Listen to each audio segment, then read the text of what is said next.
Number 1. Reese Bowman, mom and dad, Amy and Justin, sent her off to daycare at Rocketeers Learning Center in Baltimore, Maryland on May 23, 2017. Nap time came, and Leah Walden was quote-unquote sick of this little bitch. That would be baby Reese. The 24-year-old then slapped baby Reese down, put her arm over her, and gathered a number of baby blankets and smothered the 8-month-old.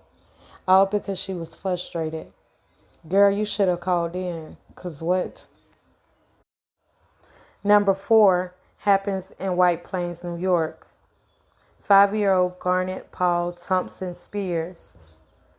His dad, Chris Hill, deceased at the time. For 5 years, Lacey poisoned Garnet and blogged about it. Not the poisoning, but the effects.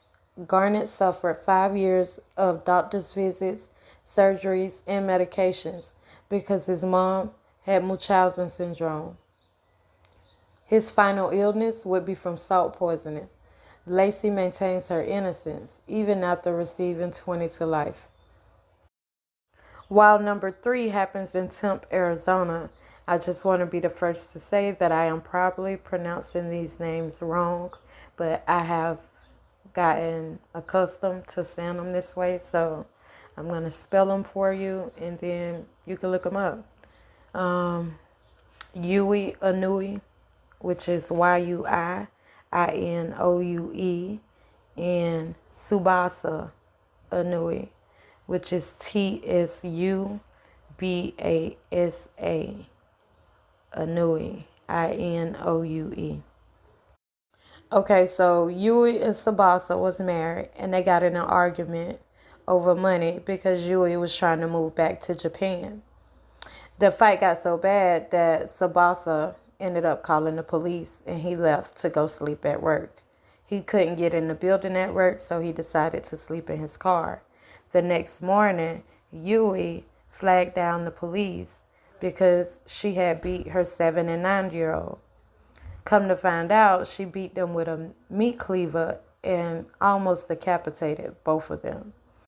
It is believed that Yui killed their children for revenge against her husband, Subasa, the kids' father, 9-year-old May and 7-year-old Kai.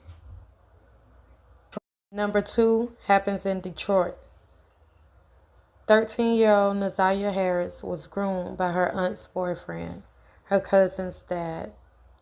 Text messages between the two revealed they possibly had a sexual relationship for as long as 2 years when Nazaria was only 11 years old.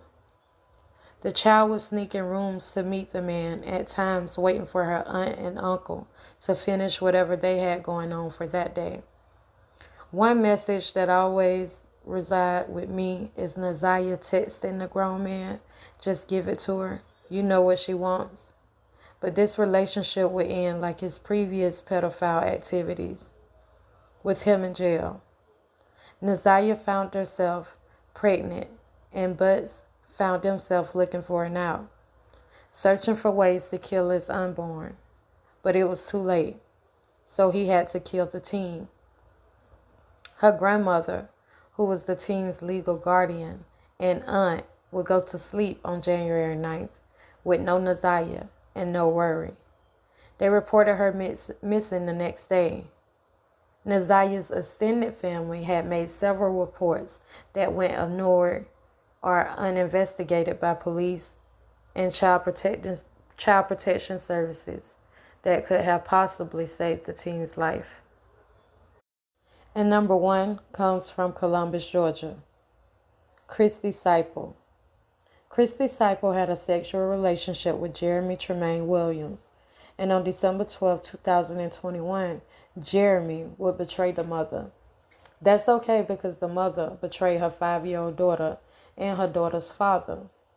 Christy would visit the 2 children she shared with Corey Holland as he had full custody. Corey reported the mom had a good visit, looked clean from drugs, and trustworthy, so he allowed her to take the children with her. Big mistake. Christy told Jeremy for $2,500 he could be the child's first. the 5-year-old Camry Holland. Jeremy would negotiate to a lower number. He then carried the girl to his old house and gave the 5-year-old meth. He raped her, strangled her, and he recorded it.